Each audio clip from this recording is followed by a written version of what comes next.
എല്ലാ സജ്ജനങ്ങൾക്കും പരബ്രഹ്മ ഔഷധിയിലേക്ക് സ്വാഗതം. നമ്മൾ എന്നും പറയാറുള്ളത് പോലെ ഇന്ന് തുടങ്ങുന്നത്, അതായത് നമ്മുടെ ശരീരത്തിലെ സുഷുമ്നാ നാഡിയും ഷഠാധാരത്തെയും കുറിച്ചാണ് പറയുന്നത്. അപ്പൊ ഈ സുഷുമ്നാ നാഡിയും ഷഠാധാരവും ആണ് നമ്മുടെ ഇന്നത്തെ വിഷയം. അതിൽ സുഷുമ്നാ നാഡി ദേഹമധ്യേ നിൽക്കുന്നു എന്ന് അതിനന്തസുഷിരമായിട്ട് ഓടക്കുഴല് പോലെയാൽ ബുധാൽ രണ്ടങ്കുലം കൂർത്തം മോട്ടാൽ രണ്ടുകുലം സദാ മൂലം മുളമുറിച്ചിട്ട് മുറിച്ചതുപോലെ അതങ്ങനെ ബുധമൂലം അലിംഗമൂലം അവറ്റോട് സമാശ്രയിച്ചിട്ട് അധോമുഖമായിട്ട് മേലോട്ടേക്ക് കപാലപത്മത്തോളം ചെന്നു മുട്ടിയിരിപ്പത് അതിൻ്റെ ഉള്ളിലാകുന്നു ഷഠാധാരങ്ങളൊക്കെയും.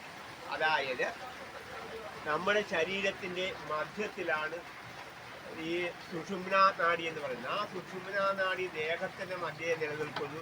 അതിൻ്റെ അന്തസുഷിരമായിട്ട് ഓടക്കുള്ളു പോലെയായിട്ട് അതിൻ്റെ ഉള്ളിൽ ഇടപിംഗ എന്ന് പറയുന്നത് ഷഠാധാരങ്ങളുമാണ്. ഷഠാധാരങ്ങൾ ഇതൊക്കെയാണ്: മൂലാധാരം, സ്വാധിഷ്ഠാനം, മണിപൂരകം, അനാഹതം, വിശുദ്ധി, ആജ്ഞ.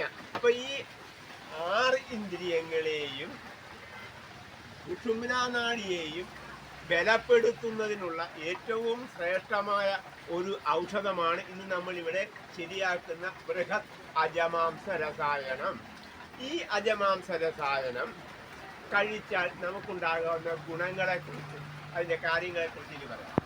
വാദസംബന്ധമായ 20 രോഗങ്ങളെയും വാദസംബന്ധങ്ങളായ 80 വാദവ്യാധികളെയും അതുപോലെ തന്നെ ശരീരത്തിലുണ്ടാകുന്ന ക്ഷതങ്ങളെ, കേടുപാടുകളെ, ക്ഷയം ഇവയെ ഇല്ലാതാക്കി ശരീരത്തിൽ മസിലുകയറ്റം അല്ലെങ്കിൽ കോച്ച്, കൊളുത്ത് ഇങ്ങനെയുള്ള ശാരീരികമായിട്ടുള്ള എല്ലാ വേദനകളെയും സംഭരിച്ച് സർവ ജനങ്ങൾക്കും കഴിക്കാവുന്ന ഏറ്റവും ഉത്തമവും ഒരു ശ്രേഷ്ഠവുമായ ഒരു രസായനമാണ് അജമാംസ രസായനം.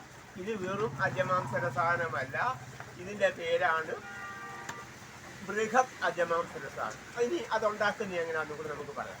ഇങ്ങനെ ഉണ്ടാക്കുന്നത് എന്താണെന്ന് ചോദിച്ചു കഴിഞ്ഞാൽ, അതിൽ ഏറ്റവും നല്ല രീതിയിൽ ഇത് ചെയ്യാൻ നിങ്ങളെല്ലാവരും ഉണ്ടാക്കി കഴിക്കാനാണ് ഞാൻ പറയുന്നത്. ഇതുണ്ടാക്കാൻ വേണ്ടി നിങ്ങളുടെ അടുത്തുള്ള ഏതെങ്കിലും പാരമ്പര്യ വൈദ്യന്മാരെ വിളിച്ചാൽ അവരിത് നിങ്ങൾക്ക് പറഞ്ഞു തരുന്നത്, ഉണ്ടാക്കി തരുന്നതാകും.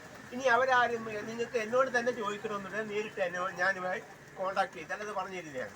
അതായത് ഇത് 3 കഷായങ്ങളാണ് വേണ്ടത്.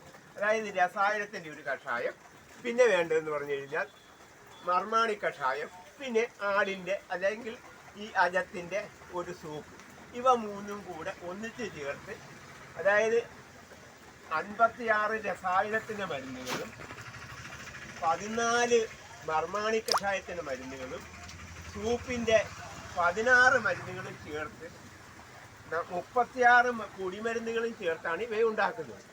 ഇത് ഉണ്ടാക്കണമെങ്കിൽ ഇത്രയും മരുന്നുകളുടെ പേര് പറഞ്ഞു തരാൻ ബുദ്ധിമുട്ടുള്ളത് കൊണ്ടാണ് ഇത് 3ഉം കൂടെ ശരിയാക്കി ഇത് കണക്ക് നമ്മൾ ലേഹ്യപാകമാക്കി റെഡിയാക്കി എടുത്താൽ ഇത് ഈ പറഞ്ഞ കണക്കിട്ടുള്ള എല്ലാ രോഗത്തിനും നല്ല ശമനമാണ്. പ്രത്യേകിച്ച് ക്ഷതങ്ങൾക്കും ക്ഷയങ്ങൾക്കും ശരീരത്തിൻ്റെ ബലക്കുറവിനും പക്ഷാഘാതം ഇങ്ങനെയുള്ള ഇവയ്ക്കെല്ലാം ശ്രേഷ്ഠമായ ഒരു ഔഷധമാണ്. അങ്ങനെ ഈ ഓരോ ഔഷധങ്ങളും നിങ്ങൾ ഉണ്ടാക്കി കഴിക്കാൻ വേണ്ടിയാണ് ഞാനിത് പറഞ്ഞു തരാറുള്ളത്. അപ്പം നിങ്ങളിത് നന്നായിട്ട് കഴിക്കുമാറാകണം എന്ന് എല്ലാവർക്കും, എല്ലാ സജ്ജനങ്ങൾക്കും ഒരു നല്ല ദിനം പ്രദാനം ചെയ്തുകൊണ്ട് നിർത്തുന്നു. നന്ദി, നമസ്കാരം.